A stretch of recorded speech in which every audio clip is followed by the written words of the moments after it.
Ladies and gentlemen, please welcome from the Peter G. Peterson Foundation, Jeff Holland.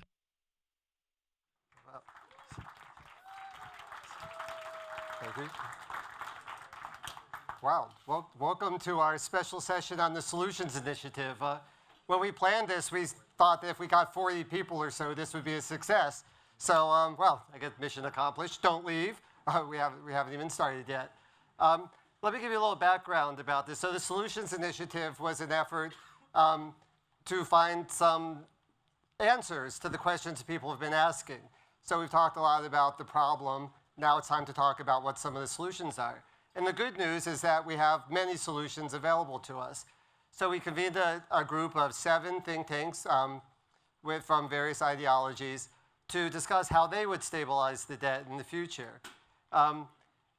To make sure we were evaluating them all on a standardized basis, we also contracted with Barry Anderson, former acting director of CBO, and Eric Toder from the Tax Policy Center, to make sure that everyone was being evaluated on an equal basis. So Barry and Eric are actually going to come out first, and they're going to talk about what they witnessed what they saw in terms of areas of agreement and disagreement. And they'll give you a little context, some history, because this is the 4th time we've done this initiative, and they've been participating in all of them. After that, I'll come back on stage with our representatives from the 7 institutions, and we'll talk a little bit about some specifics among those areas of agreement and disagreement. And then after that, you see some tables around. We're going to have a breakout session. So this is our first attempt at an interactive session where the audience will have a chance to go and talk to the individuals who are representing the organizations to find out about the plans that they put together. We'll then reconvene after that and have sort of a share-back session so that everyone can sort of discuss what they found interesting about this project, either about the individual initiatives, individual plans, or about the initiative as a whole. So with that, let me turn it over to Barry and Eric, who will start this discussion off. Thank you.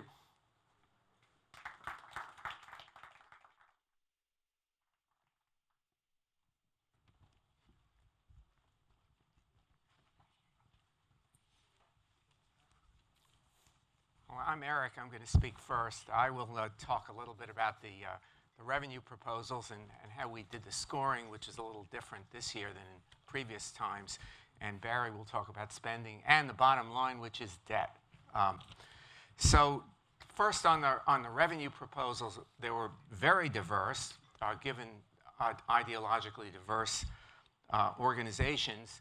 CBO is projecting a baseline that revenues would rise to 19.9% of GDP by 2049. That's a bit higher than it is now, a few points. And the reason for it's going up is a lot of it's bracket creep due to people moving into higher tax brackets with income growth.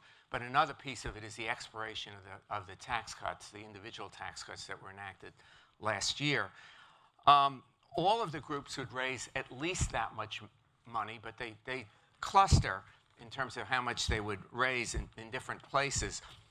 4 of them, AEI, BPC, the Manhattan Institute, and American Action Forum, would raise between about 20 and 21% of GDP, so very close to or only slightly above the current projection. Progressive Policy Institute and Center for American Progress are kind of in the middle, within the mid-20s. And EPI is at the high end with 33% of GDP. So it's quite a difference in the extent to which groups would use revenue to solve our fiscal problems. However, it's worth pointing out that none of them would reduce revenues. So all of them would raise at least as much as currently is projected. The most interesting to me was the variety of structural changes. I will try to just give a few highlights, because if you think that the 2017 Act was the last thing in tax reform, you're wrong, at least as far as all of the thinking of all of these groups. They would all make fairly major changes. The top individual rates that are proposed range from 35 to 50%. That's slightly below the current 37 and is substantially above. And the corporates from 20 to 35. The current rate is 21. So again, here the tendency is to raise the rates, although some would lower, but only slightly. 6 groups proposed a carbon tax. I found that extremely interesting, given how controversial that is politically, but 6 of the 7 groups included that in their plans. All would change estate taxes, although in diverse ways. Some would reduce them or eliminate them. Some would increase them pretty dramatically. And a number of them would also end the step up in basis of capital gains at death, where those gains pass tax-free, but in different ways. A lot of cuts in tax preferences. The one thing I really want to highlight is, again, ideologically diverse groups are proposing eliminating or phasing out the mortgage interest deduction, which used to be kind of the third rail of tax policy. So I found that very interesting. There are a lot of other differences I won't go on to, but I just wanted to make the point, as you look at these plans, they are very, very big changes in the tax code, and it shows an awful lot of creative thinking and new ideas that are out there. Finally, I want to make a little bit of a note on the scoring. This is the first year when we've done these exercises where we've used so-called dynamic scoring. We always accounted for behavior in scoring, but usually assumed GDP, size of the economy was fixed. In this case, we allowed it to change, and TPC has developed a model which we use it. I just want to say a little bit about what's driving the numbers. In the short run, more spending, more taxes increases demand for goods and services, pushes up the economy, so that has a positive effect on GDP to raise the deficit, but that effect is very temporary. Over a longer period of time, there are two effects going on. One, higher marginal tax rates on earnings or capital investments would tend to reduce labor supply, reduce capital formation, and therefore reduce growth. So that has a negative long-run effect on growth, raising taxes or certain kinds of taxes.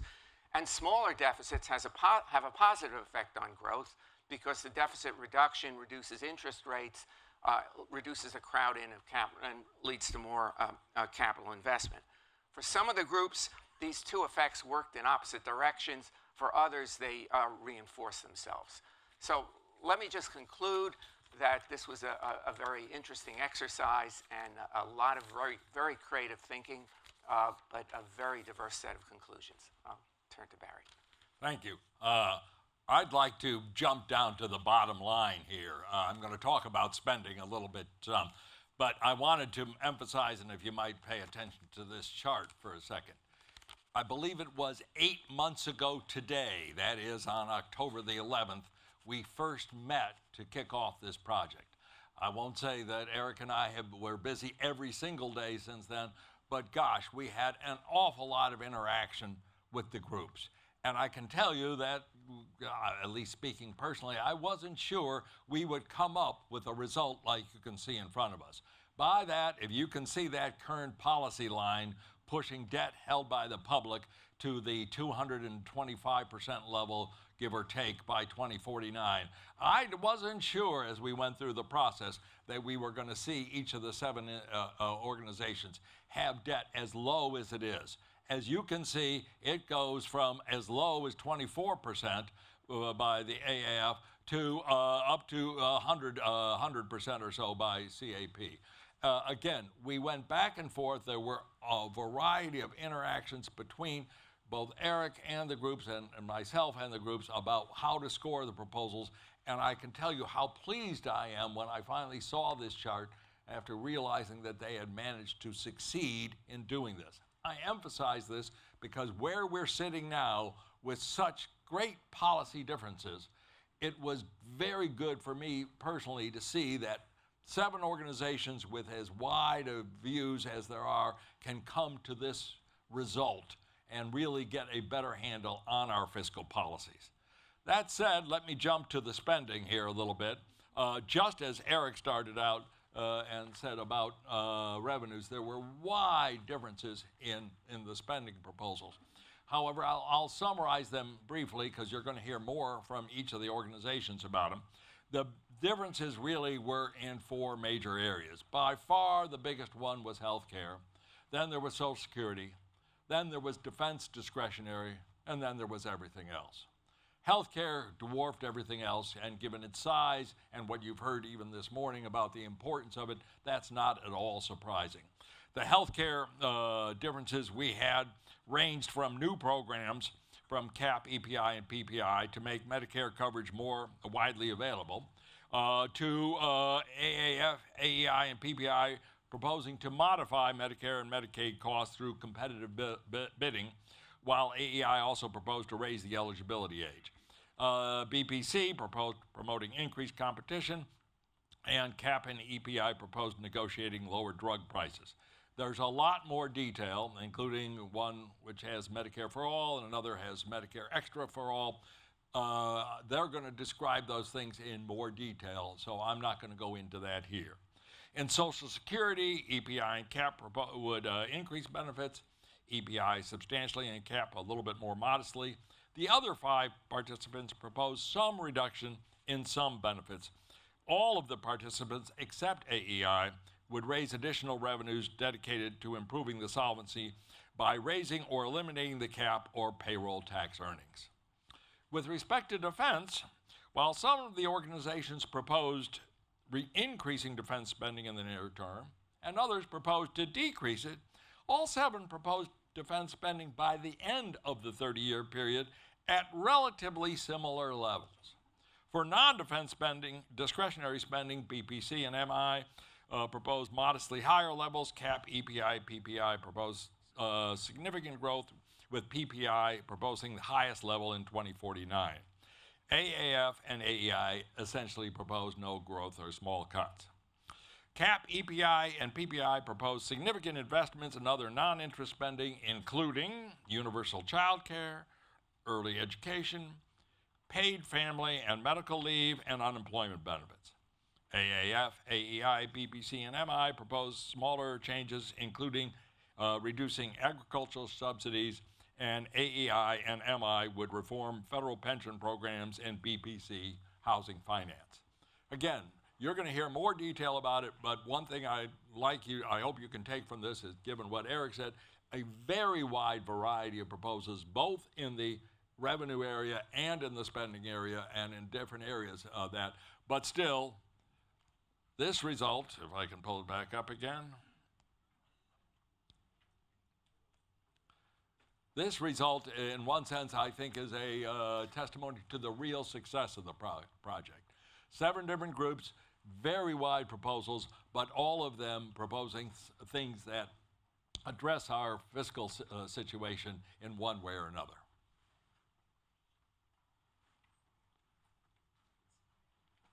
That's it. Okay. There's a crap door here. And I will let you walk off. You don't have to. Okay, so now I'd like to call up our 7 representatives. We'll have a short panel discussion here.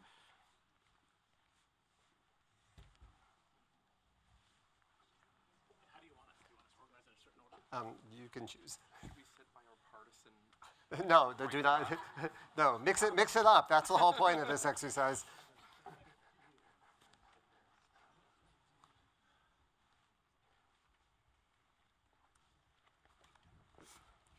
All right, you get to be next to me, Seth. Okay, so we've already been using the acronyms of our participating institutions. Let's put some faces to those names. So closest to me is Seth Hanlon from the Center for American Progress.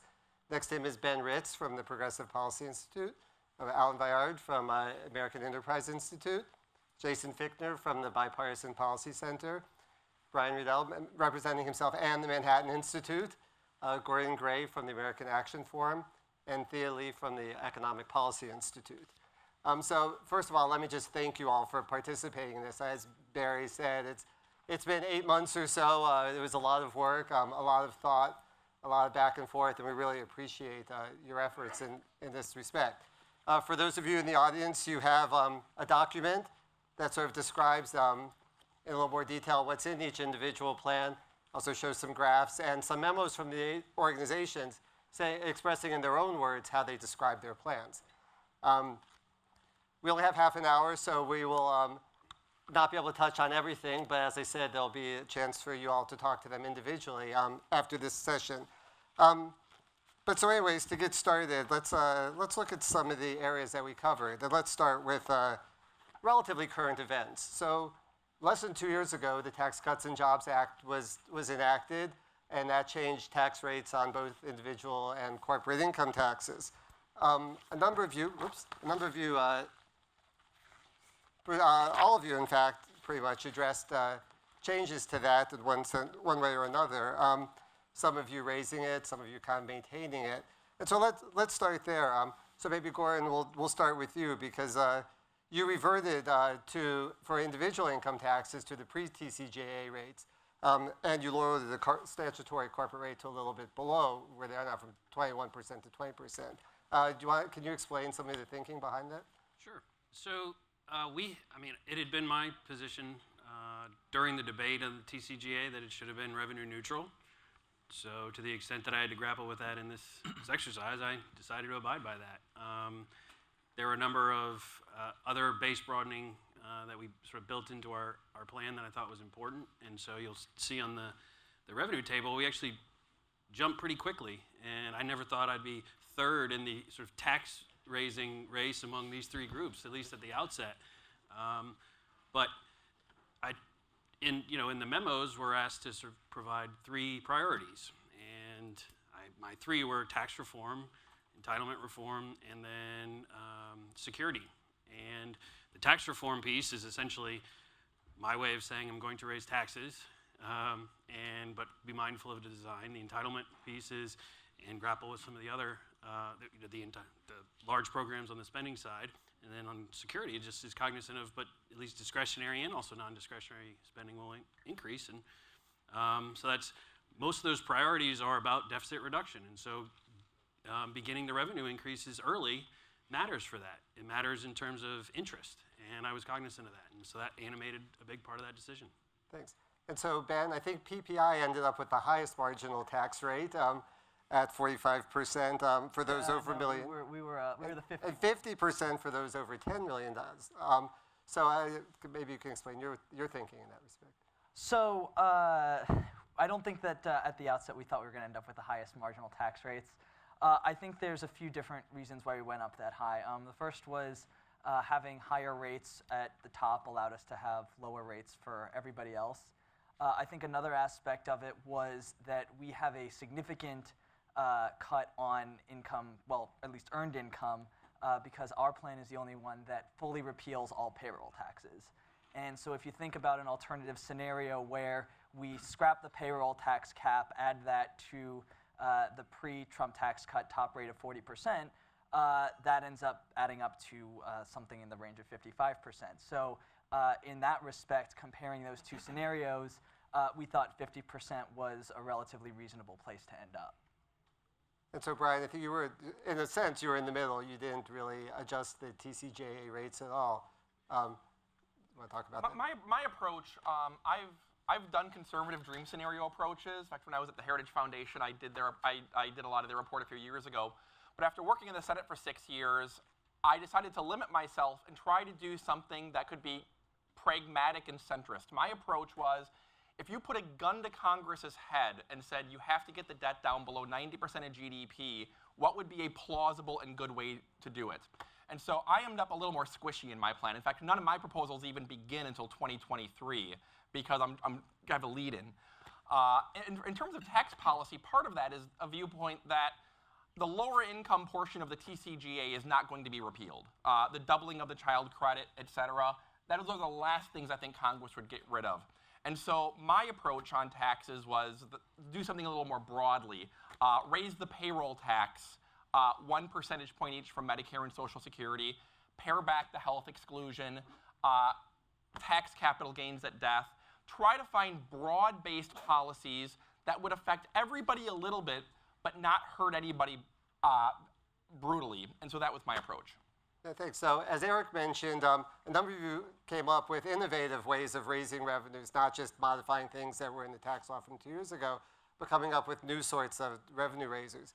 And so Thea, EPI had proposed a wealth tax, which is not something we have right now. Can you describe in a little more detail what you had in mind? Sure. I mean, our view is that there are a lot of things that the public sector ought to be doing that it isn't doing. So we had revenue increases very high on our list. And so wealth tax and taxing the wealthy in general. So we did raise the top tax rates on individuals up to 49% in conjunction with a few other things that we did. So it brings it maybe the effective rate to about 65%. But a wealth tax seems to me an obvious thing. It's an easy thing. It raises a lot of money. And it is something that addresses only the very wealthiest. Those folks have not necessarily paid their fair share for all the prosperity in the economy, but we also want to make sure that we are funding the things that the United States needs to fund going forward. And so we're going to need to find revenues in a lot of different places. And we raised up the corporate tax rate back to the pre-TCJA level to 35%. And so a number of organizations sort of looked at other ways of trying to tax wealthy, but not directly looking at the wealth tax. So Alan, AEI, though, went the other direction. They repealed the estate. You repealed the estate and gift tax, although you would tax some unrealized gains at death. Yeah, so I think that it's important to include both components of that. So really the taxation of gains at death we view as a replacement for the estate and gift tax. It seems like a better way to go. And the estate tax has been plagued, I think, with problems throughout its existence, a lot of base narrowing provisions, a lot of room for avoidance and evasion. It's also, I think, proven to be unpopular, whether that be for good reasons or for bad. We thought the most straightforward approach was to say, let's work within the income tax system. From an economic perspective, capital gains really are income each year as they accrue. And for various reasons, we don't tax them each year as they accrue. We wait normally until they're realized. Now, it would be possible to tax them each year, and Eric Toder and I have worked on a plan where we do that. But in this plan, we thought, let's take, I guess, again, a more pragmatic step that wouldn't be as big a departure from current tax principles, but would still really yield a much better outcome. And that is to say, okay, you can defer these taxes, but not beyond one lifetime. And then we do have a threshold amount there, I think of $1 million or a couple million. And so we wouldn't apply this taxation at death to ordinary middle class people, but we would say that if you're above that threshold, we're going to tax those gains when you die. We're not going to let you defer taxing those gains beyond one lifetime. And once that's been done, we really don't see the need for the estate and gift tax as a separate entity. And so, Jason, both you and Seth also had some estate tax-related proposals. That was BPC and CAP. Jason, maybe you want to go first to describe what you've done. So first of all, thanks to the Peterson Foundation for having us here. And I also want to thank the BPC staff who are all working this together. This is a group effort. So when I say we, I do mean the compromise that went into this. Also, I'm a professor at Johns Hopkins, so I had to make sure as an academic I didn't wear a tie today. So that's sort of my role. On the estate tax, we were trying to find areas and think about the Tax Cuts and Jobs Act, where we could find inefficiencies that we could improve. And the estate tax, to Alan's point, has been one that, for good or for bad, labeled a death tax, has various incentive problems, but it's a source of revenue.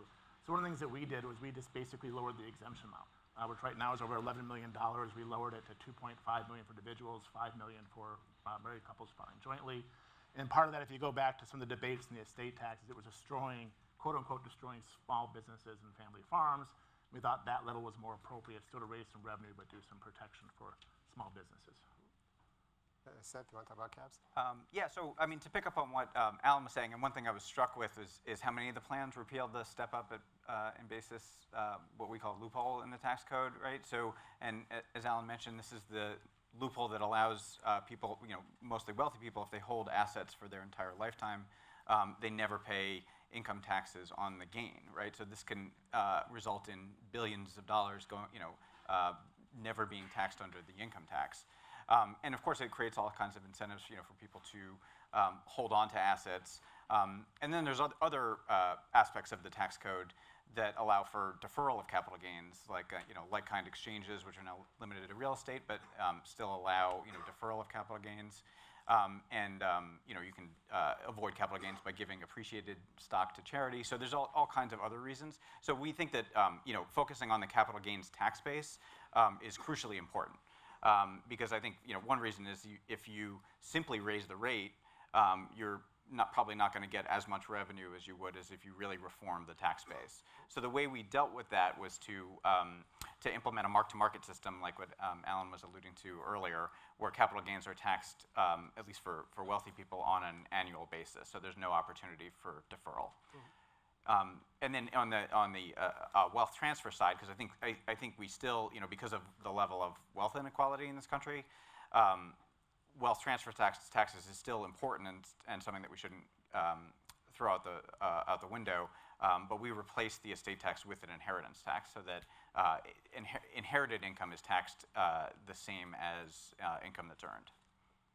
Thanks. So one of the sessions earlier today, they brought up a carbon tax in the context of climate change. 6 out of the 7 organizations here also proposed some sort of carbon tax as part of their plans, except for the Manhattan Institute. So Brian, you want to defend yourself? I'm not against a carbon tax for energy policy. The reason I didn't put it in is because this is a major deficit reduction exercise, and most of the revenue from a carbon tax under most plans would go towards low-income rebates and investment. And so my approach was simply, if it's not going to be part of a major deficit reduction plan, if it's going to go into rebates and energy investment, then that would be something done outside a major deficit proposal. It wasn't an ideological thing. It was a let's stick to major deficit reduction proposals.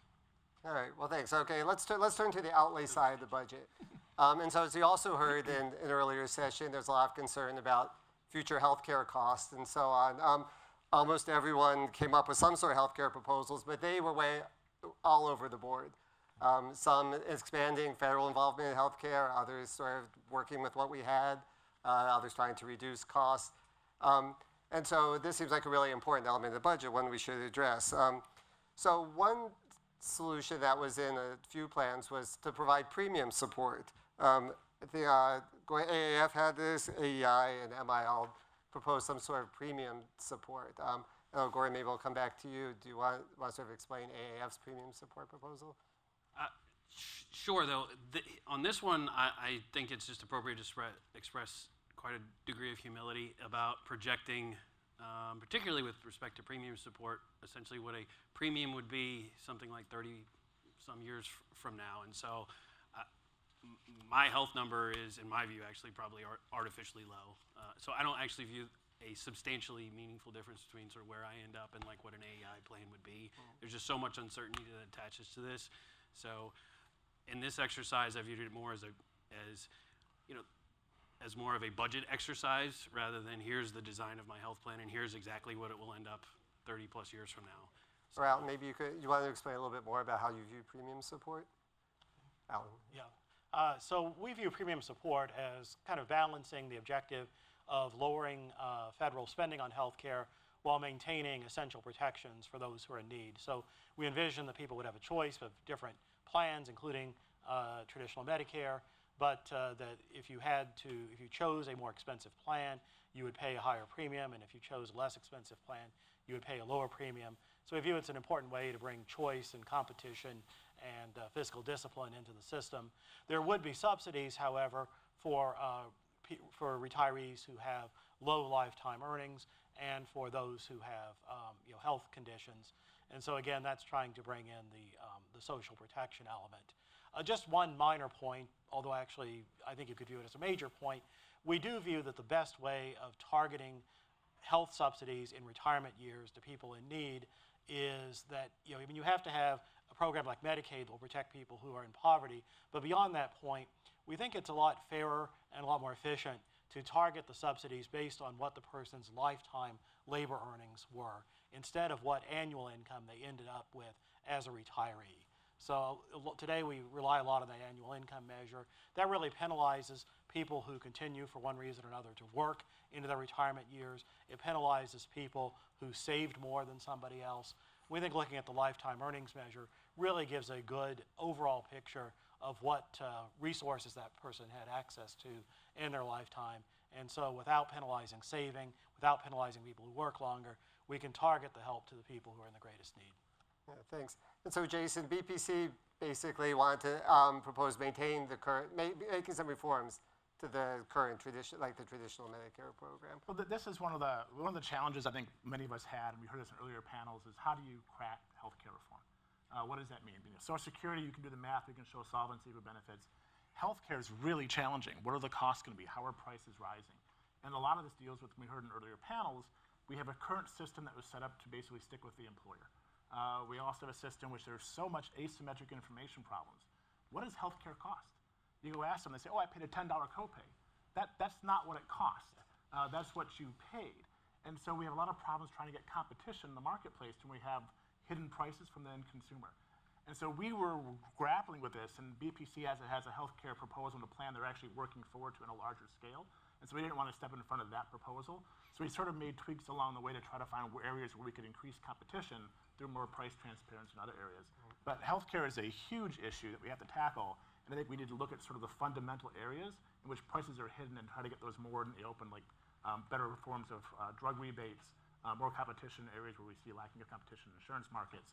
That can help bring prices down, but that's not going to solve everything. We have to do a much larger involvement in healthcare. Yeah, and so a number of you did propose a much larger involvement in healthcare. I think EPI might have had the largest one. We did, and that was quite intentional. Our current healthcare system, in our view, is inefficient, expensive, and unfair, and that most of the problems with including the rising costs are not going to be addressed by tinkering around the edges. So we went all in for a Medicare for all, a single-payer healthcare system, and that's one of the reasons why our costs were high. But unlike you, we don't really see a budget plan as a deficit reduction plan. We see a budget plan as a way of talking about the country's priorities and values. And if we can't give health care in one of the richest countries in the world to everybody who needs it at a price which it doesn't break the budget, then we aren't doing that. So we went all in for Medicare for all, so everybody would be covered by a single system and essentially expanding the current system.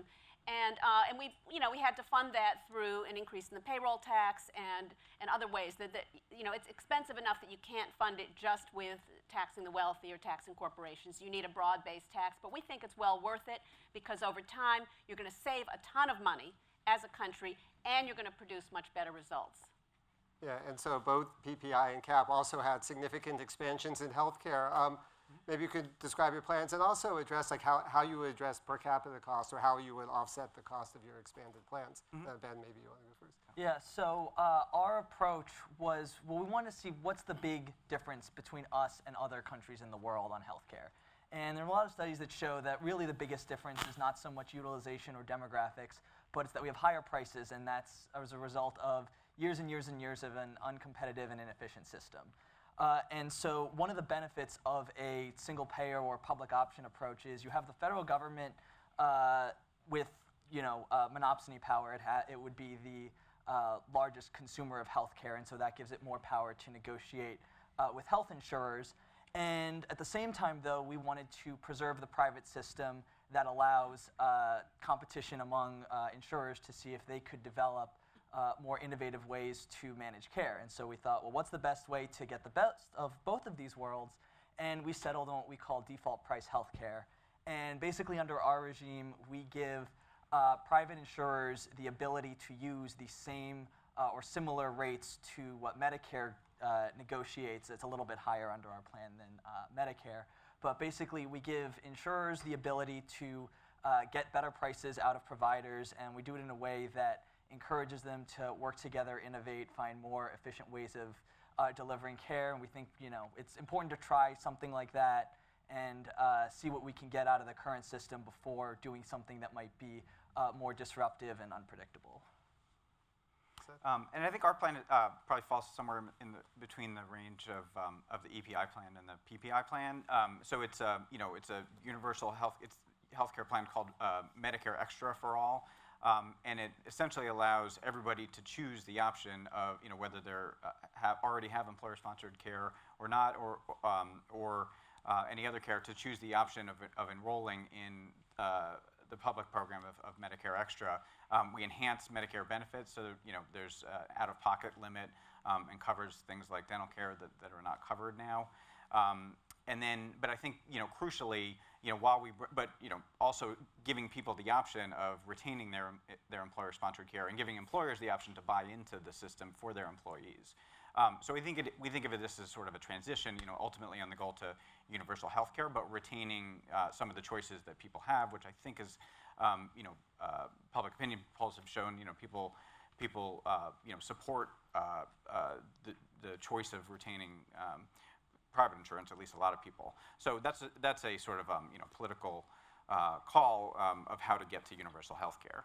And then I think on the question of how do we reduce costs, I mean, I think it's the same as what Ben and Thea have said. We simply use the power of the federal government to negotiate down prices from medical providers. So private rates to providers will reference the Medicare rates, and then Medicare as a monopsony power buyer has the power to reduce those over time.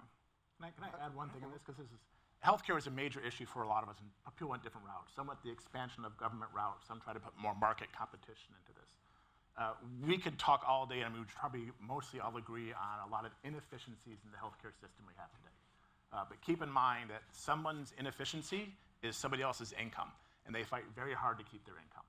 So every time we try to talk about reducing inefficiencies, there's somebody saying, no, that's my money, that's my premium support, that's my salary, that's my whatever. So we're always fighting those political problems we have in the public choice sphere about preferences that are given to healthcare. One of the issues where a lot of us did something out of healthcare was try to remove the exclusion for employer-provided healthcare from taxation, because that is actually in some ways still a benefit, sort of like income, but it also is a transparency issue because it hides the true cost of healthcare to the consumer, i.e. the worker.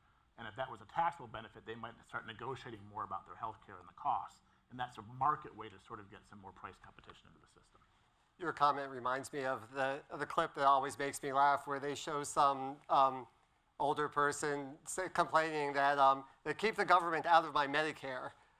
So there's always somebody, everyone's got their own perspective on sort of how much government involvement there should be. If I could say one quick thing on both of those points, just to be clear, EPI actually chose not to deal with the politics of this situation, but just to say, this is what we think would be a good system, and here's how to fund it. But in terms of getting rid of the employer-sponsored healthcare tax break, I think it's hard to do that if you're not providing the healthcare for all, a single-payer system, and so on. So we get rid of all tax breaks except for the earned income tax credit, but we do so while providing what we consider to be a really viable alternative for folks, not just leaving people, once we've got this employer's healthcare plan, is leaving people bereft.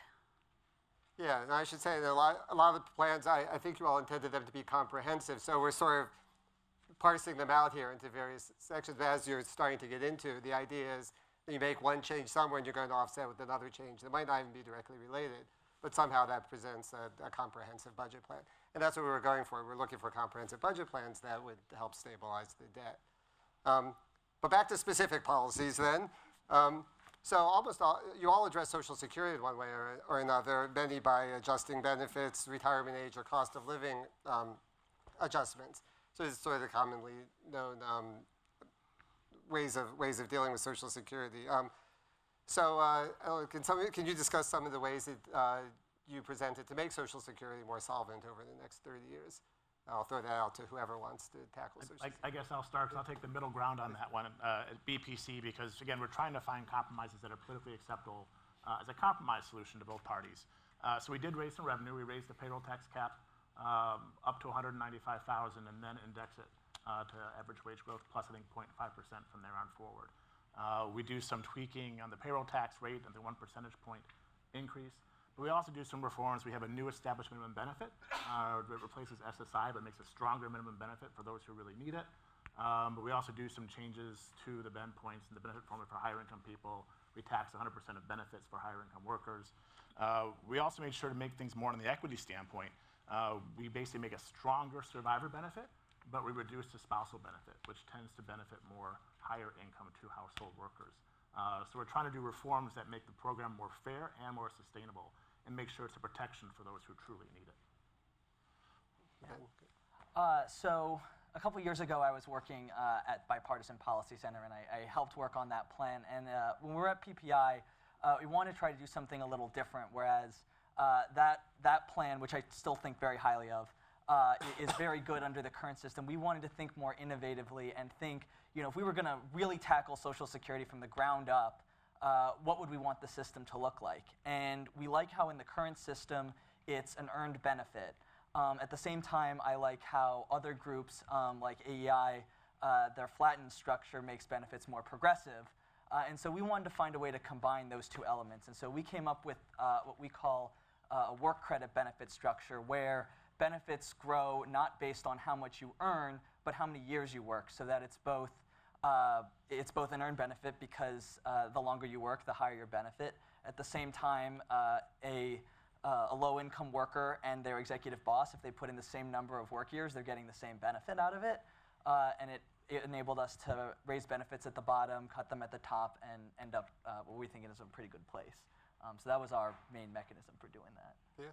Yeah, I mean, on Social Security, we didn't take a defensive posture about just needing to close the deficit, but we said we actually need to expand this program, because if you look at the U.S. society, there's a lot of people who do not have adequate retirement income, and they do not have a pension at work anymore, and 401ks, I think, are totally inadequate. So we wanted to expand Social Security, particularly in terms of the benefits at the bottom end for those earning less than $16,000. So that was, we did, I think, follow the DeFazio-Sanders Social Security expansion plan in terms of expanding benefits. And then we made some adjustments, lifting the cap and increasing the payroll tax rate, which I think are pretty straightforward and pretty simple to do in order to make sure that Social Security was strong and solvent into the future. Other thoughts? Well, I'll add one more because there was a pause here. We also want to make sure we're trying to support work and savings incentives in Social Security, which is difficult. But right now, it's based on basically your highest 35 years of earnings.